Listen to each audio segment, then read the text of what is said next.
నమస్కారం, welcome to I dream. ధర్మ మార్గం విత్ విజిత కార్యక్రమానికి స్వాగతం.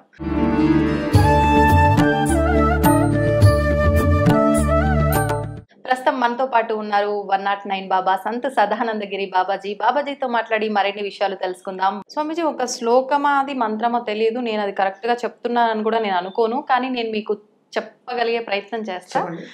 మంత్రం మనన ఇతిత్రాయ అని చెప్పి ఏదో ఉంటుంది కదా, అంటే దాన్ని బట్టి మంత్రం అనేది మనం లోపలనే మనన చేస్తూ ఉండాలి ఎప్పుడు అని అర్థం చేసుకోవాలా? ఏం అర్థం చేసుకోవచ్చు? ఇప్పుడు ఇక్కడ మంత్రం అనే మాట వచ్చేసరికి ఒక గురువు దగ్గర కొన్నాళ్ళు మనం సేవ చేసి ఆయన మెప్పు పొంది ఆయన వీడు సూటబుల్ అని అనిపించినప్పుడు, అర్హుడు అనిపించినప్పుడు ఇచ్చేది మంత్రం. మంత్రం మామూలుగా ఇవ్వబడదు, ఒక బీజాక్షరాలతో కలిపి ఇవ్వబడదు. బీజ అక్షరం, దాని పేరు చూడండి ఎంత గొప్పగా ఉందో. అక్షరం అంటేనే నాశనం లేదు, బీజం అంటే గింజ. నాశనము లేని గింజను ఆయన మీ కర్ణస్థం అంటే మీ చెవులో వేస్తున్నాడు, దాన్ని మీరు కంఠస్థం చేస్తున్నారు. బయటికి చెప్పినప్పుడు ఇటు పోయేసింది బయటికి, అది మనస్సులోనే చేస్తున్నప్పుడు కంఠం నుంచి అది మీ హృదయ క్షేత్రంలో పోయి పడుతుంది. ఆ గింజ మీ హృదయ క్షేత్రంలో పోయి పడుతుంది. మీరు చేస్తున్న సాధన, దాని మీద ఉన్న విశ్వాసము అనే నీళ్లు ఎరువులుగా మారి ఆ మొక్క ఏ రోజు, ఆ గింజ ఏ రోజో ఒక దినం మొలకెత్తి మొక్కై మొలకై మానై ఫలములను ఇస్తుంది అన్న అర్థంతో చెప్పి మీ హృదయ క్షేత్రం ముందు శుద్ధంగా ఉందా లేదా అనే దానికి ఆ కాలంలో గురువులు 7 ఏళ్ళు 10 ఏళ్ళు మా దగ్గర పనిచేయి, సేవ చేయి. ఆడి హృదయ క్షేత్రం మంచిగా లేకుండా ఈ గురువు దగ్గర ఈ మంత్రాలు నేర్చుకొని నేను వాడిని కొట్టేస్తా, వీడిని చంపేస్తా, ఇంత డబ్బులు సంపాదించుకుంటా అనే బుద్ధులు ఉంటే వాడికి ఆ మంత్ర ఉపదేశం చేయరు. ముందుగా అంతా అబ్జర్వ్ చేస్తారు వాళ్ళని దగ్గరగా ఉంచి. వాడి మానసిక స్థితి ఏమి, వీడు లోక కళ్యాణం కోసం పనిచేస్తాడా, నేను ఇచ్చిన మంత్రాలని తన స్వస్వార్థానికి వాడుకుంటాడా? అందుకే పూర్వకాలంలో ఈ గురు శిష్య బంధం. పోగానే ఈ కాలంలో లాగా 10,000 డబ్బు ఇచ్చాను నాకు మంత్రమే అంటే ఇచ్చే కథలు కాదు అది. ముందు కొన్నాళ్ళు నా దగ్గర సేవ చేయి, ఆశ్రమం కూర్చో, నా బట్టలు ఉతుకు, చెరుకు పోయి నీళ్లు తీసుకురా, అడవిలోకి పోయి దర్భలు తీసుకురా, కర్రలు తీసుకురా, యజ్ఞానికి వంట వండు, వచ్చిన వాళ్ళకు పెట్టు, కఠినంగానే ప్రవర్తిస్తారు. దీన్ని బట్టి శిష్యుడు గురువుని ఎంచుకోవడం కాదు, గురువే శిష్యుని ఎంచుకోవాల్సిన పరిస్థితి ఉంది. ఎంచుకుంటున్నాడు గురువు. తన దగ్గర 10 మంది వస్తారు. ఆ 10 మంది యొక్క మెంటాలిటీస్ ఏమనేది గురువు ఇట్లా అబ్జర్వ్ చేస్తాడు. ఏం గురువు నాకే ఎప్పుడు చెప్తా, వీడి కోపిస్తుడా, వీడి కోపం తగ్గేంత వరకు వీడికి చెప్పకూడదు. ఇంకోటి అత్యాసపరుడు, ఎక్కువ తినేవాడు ఉంటాడు, వాడిని అబ్జర్వ్ చేస్తాడు. ఒరే ఎక్కువ తింటే నీళ్ళు సోమార్తనం పెరుగుతుందిరా, సాధన చేయాలంటే ఒక లిమిట్ గా ఉండాలిరా అని మెల్లమెల్లగా నేర్పించి వాడిని ఒక లైన్కు తీసుకురావాలి. ఇదంతా అయ్యి వాడు అర్హుడు అంటే వాని హృదయ క్షేత్రం ఇప్పుడు శుద్ధంగా ఉంది. అపవిత్ర భావనలు ఎప్పుడూ లేనప్పుడు వాని క్షేత్రం, హృదయ క్షేత్రం శుద్ధం. క్షేత్రం బాగుంటేనే కదా విత్తనం మొలుస్తుంది. విత్తనం ఎంత శక్తివంతమైనది అయినప్పటికీ అది మొలవాలంటే క్షేత్రం కూడా బాగుండాలి. ఈ రెండింటి కలయిక అయినప్పుడు అందుకే దాన్ని బీజాక్షర సమాయుక్త మంత్రము అని అంటారు. అందుకే ప్రతి మంత్రానికి ముందు వీటన్నిటికీ మూలమైన అక్షరాలకు మూలాక్షరాలు అకారం, ఉకారం, అకారాలు కాబట్టి ఔంకారంతోనే ప్రతి మంత్రము ఉంటుంది. ఔంకారం లేని మంత్రం మీకు ఎక్కడా కనపడదు కదా. కొన్ని చోట్ల ఈ ఔంకారంతో కలిపి అక్షరాలు, కొన్ని చోట్ల లేకుండా. పంచాక్షరి శివుడిది, అవును, ఔం నమ శివాయ అంటాం. అప్పుడు దాని పేరు ప్రణవ పంచాక్షరి, ప్రణవ సహిత పంచాక్షరి. ఔం నమో నారాయణ అన్నప్పుడు ఔం అక్కడ కౌంటింగ్ అష్టాక్షరి. అవును. ఔం నమో భగవతే వాసుదేవాయ అన్నప్పుడు ద్వాదశాక్షరి, అక్కడ కూడా ఔం పలకబడుతుంది. ఇక్కడ శివుని దగ్గర ఔం పలకబడాలి. ఎంతన్ని ఉన్నాయమ్మా విచిత్రాలు చూడు. మరి అహంకారం ఉండాలా అంటున్నానా నేనే? మరి అహంకారం లేని దేవుళ్ళు 2 ఉన్నారు. ఎవరు స్వామిజీ? మరి చూడు, మరి ఆలోచించు. గణపత ఔం గం గణపతియే నమః అంటాం. అంటాం. మరి ఆలోచించు. నా చిన్ని బుర్రకు తట్టడం లేదే. రామ్ అనే దాంట్లోనూ ఔం ఉంది. ఔం శ్రీరామ ఎక్కడన్నా చూసావా? లేదు. సీతారామ, జానకి రామ, రఘురామ, ఆ, కౌసల్య రామ, దశరథ రామ ఇంతే ఉంటాయి తప్ప ఔం శ్రీరామ అని ఎక్కడ మంత్రం ఉండదు. అవును అవును. ఒకటికి చెప్పా, ఇంకోడు ఉన్నాడు. ఇంకెవరు? దత్త భగవానుడు. ఓకే. ఆయనకు ద్రామ్ దత్తాత్రేయ అని వస్తుంది కానీ ఓం దత్తాత్రేయ ఉండదు ఎక్కడ. అంటే వీటి వెనకాల కూడా ఆంతర్యం ఏమైనా ఉందా? అలా ఇదే ఉండకపోవడానికి. అర్థం.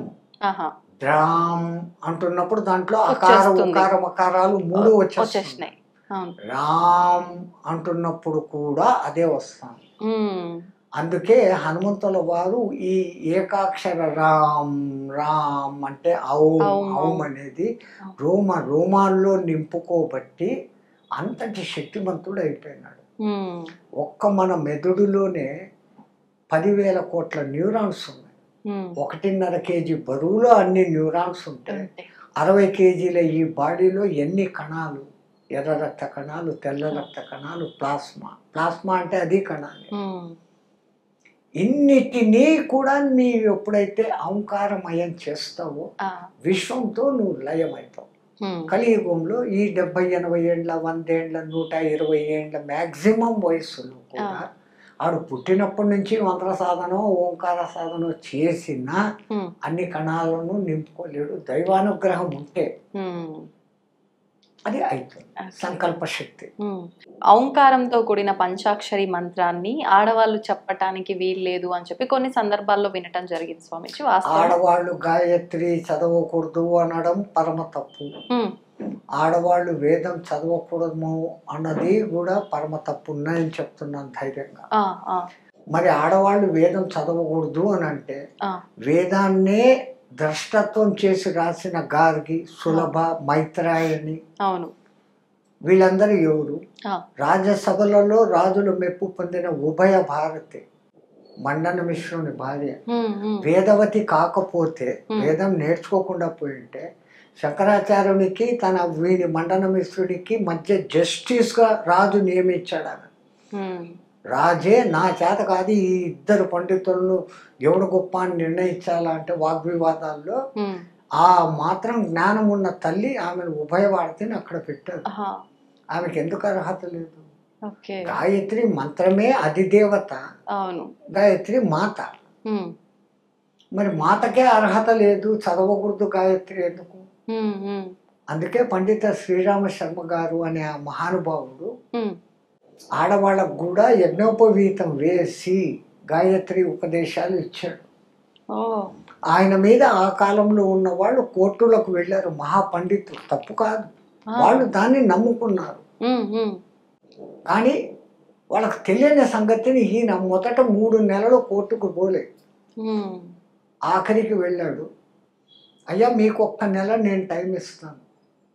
ఆడవాళ్ళు వేదం చదవకూడదు అని ఎక్కడైనా వేదంలో కానీ ఉపనిషత్తుల్లో కానీ 18 పురాణాల్లో కానీ ఒక్క కొటేషన్ నాకు చూపించండి, నేను నా బ్రాహ్మణత్వాన్ని వదులుకుంటాను, గాయత్రి కుంజును క్యాన్సల్ చేసేస్తాను, నిత్య గాయత్రి యజ్ఞం చెయ్యను అని అంత దమ్ముగా చెప్పాడు. ఎందుకంటే ఆయన 4 వేదాల ఔపాసన పట్టాడు.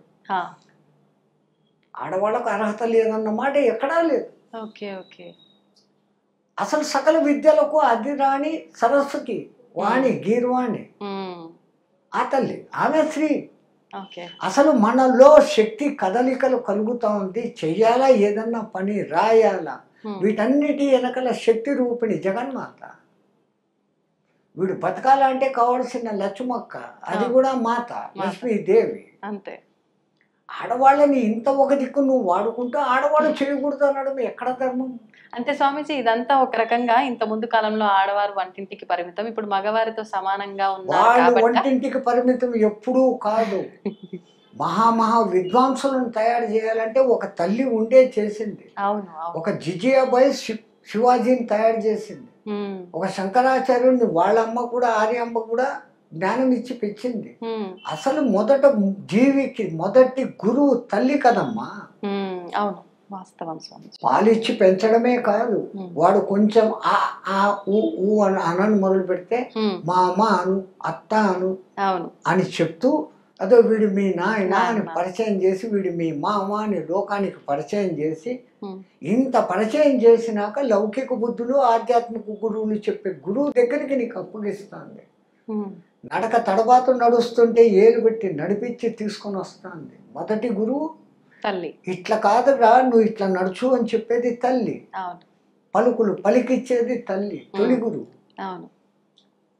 మరి ఇంత చెప్పి మళ్ళీ తల్లికి అర్హత లేదు, నువ్వు చదవకూడదు అంటే ఆమె చదవకపోతే వీడికేం నేర్పిస్తుంది? అవును, అవును. స్వామీజీ, ఇప్పుడు ఎట్లాగూ తల్లి ప్రస్తావన వచ్చింది కాబట్టి గురువుగా తల్లి మొదటి గురువు అని చెప్పి, ఇప్పుడు అసలు ఈ తల్లిని సృష్టించిందైనా మనని సృష్టించిందైనా ఈ సృష్టికి మూలమే ఆ భగవంతుడు. అయితే ఆయన అంతటా ఉండలేక తల్లి రూపంలో ప్రతి కుటుంబంలో కూడా ఒక ఇచ్చాడు తల్లి అని చెప్పి. రూపంలో కాదు, గురువు రూపంలో మన మధ్యలో ఉన్నాడు. ఉమ్, బీజం వేసే తండ్రి రూపంలోనూ ఉన్నాడు. ఉమ్, విద్య గర్పే గురువు రూపంలో ఉన్నాడు. ఉమ్, మనకు ధర్మ మార్గంలో ప్రవర్తింపజేసేదానికి అప్పుడప్పుడు వచ్చి చెప్పిపోయే అతిథిగా ఉన్నాడు. ఉమ్, ఇది గుర్తించే మన పూర్వీకులు మాతృదేవోభవ ముందు ఆమెకే చెప్పు, అవును, అవును. పితృదేవోభవ, ఆచార్య దేవోభవ, అతిథి దేవోభవ, ఉమ్, స్వదేవోభవ 5వ స్థానంలో పెట్టాడు నీ ఇష్టదైవం. ఉమ్, వాడిని కొలిచినా కొలవకున్నా కళ్ళకు కనపడుతున్న ప్రత్యక్ష దైవాలు అవును. వీళ్ళు నలుగురు. ఉమ్, ఇంతకు మించి పైన వ్యోమకుహర దేవుడు ఉమ్, ఉమ్, సూర్య భగవాను, ఉమ్, ఆయన తండ్రి భూమాత తల్లి. తల్లి. ఆ కిరణాలతోనే మనకు గింజలు చెట్లు వస్తుంటాయి, అంతే. ఉత్పత్తి జరుగుతుంది, ఉద్బీజాలు వస్తుంటాయి, ఉమ్, ప్రాణులు బతుకుతున్నాయి. ఈమె మొదటి తల్లి భూమాత, ఆ, మొదటి తండ్రి పరమాత్మ. ఆ, ఈ లౌకిక తల్లిదండ్రులు ఓకే, ఓకే. వీళ్ళే నీకు ప్రత్యక్షంగా కనపడుతున్న దైవాలు. ఉమ్, ఉమ్, తర్వాత నీ ఉపాసనలు దేవాలు నీ నీ ఇష్టానికి ఉమ్. నీ శక్తికి తగినంత చేసుకోగలిగినప్పుడు ఆయా దేవతల ఉపాసన ఇన్నిగా మనకు మారింది. ఇప్పుడు తల్లిని తండ్రిని గురువుని గౌరవించి ఒక ప్రత్యేకమైన స్థానంలో గనక ఉంచగలిగితే అటువంటి వారు భగవంతుణ్ణి ఆరాధించకపోయినప్పటికీ పర్వాలేదా? వీళ్ళే తల్లిదండ్రులే దేవుడు కదమ్మా. ఉమ్, ఉమ్, వేదమే చెప్పింది మాతృ దేవో భవ, పితృ దేవో భవ, ఆచార్య దేవో భవ, అతిథి దేవో భవ. ఉమ్, ఆ కాలంలో అతిథులు వచ్చి కేవలం వచ్చి తినిపోయేవాళ్ళు. ఆధ్యాత్మిక విషయాలు, సాంసారిక విషయాలు, లౌకిక విషయాల్లో సలహాలు ఉమ్, చెప్పుకొని ఇట్లుండు అట్లా చేయి, అట్లుండు ఇట్లా చేయని చెప్పి పోయేవాడు నిజమైన అతిథి. ఉమ్, ఉమ్. తిథి కాని సమయంలో వచ్చిపోతా అంటాడు కాబట్టి వాడిని అతిథి అన్నారు. ఆ, వాడు ఎప్పుడు వచ్చి పడతాడో తెలియదు. అవును. ఇప్పుడు అతిథులు దత్త అంటేనే భయం. సాంప్రదాయంలో ఏమంటారు, దత్తుడు ఎప్పుడు ఏ రూపంలో మన దగ్గరికి వస్తాడో తెలియదు, ఉమ్, వచ్చిన వాడినంతా దత్తుడుగానే చూడు అని చెప్తారే. ఎందుకు కారణం అంటే ఆ, ఎవడో వచ్చినోడు 4 మంచి మాటలో చెప్తాడు, అవును, 4 చెడ్డ మాటలో చెప్తాడు. అవును. నువ్వు ఆ దారిలో పోతావా ఈ దారిలో పోతావా అది నీ విచక్షణ. ఉమ్, ఉమ్, నీకు ఆ సలహాలు ఇచ్చి ఇది దారి అని చూపించేవాడు ఒక అతిథి. ఉమ్, ఉమ్, వేద మార్గంలో పోవాలన్నా ఆ లౌకిక ప్రపంచంలో బతికే కావాలన్నా అని చెప్పేవాళ్ళు గురువు. ఉమ్, దాంట్లో కూడా ఎన్నో తేడాలు ఉన్నాయి గురువుల్లో. అవును, అవును. బోధ గురువులు, బాధ గురువులు రకరకాలు ఉన్నారు, ఉమ్, దీక్షా గురువులు ఉన్నారు. ఉమ్, లౌకిక విద్యలు చెప్పేవాడిని మీరు పంతులు అది ఇది అంటా అంటారు. ఆ, ఆధ్యాత్మికుడిని మాత్రమే గురువు గురువు గారు అన్నాడు. అవును, అవును. మంచి విషయాలు తెలియజేశారు. మరిన్ని విషయాలు మరొక వీడియోలో మాట్లాడుకుందాం. మా ధన్యవాదాలు. గురుదేవుని కటాక్షం తల్లి. జై శ్రీమన్నారాయణ. జై లోకా శ్రీరామ్. సమస్త సుఖినో భవంతు, సర్వే జనా సుఖినో భవంతు.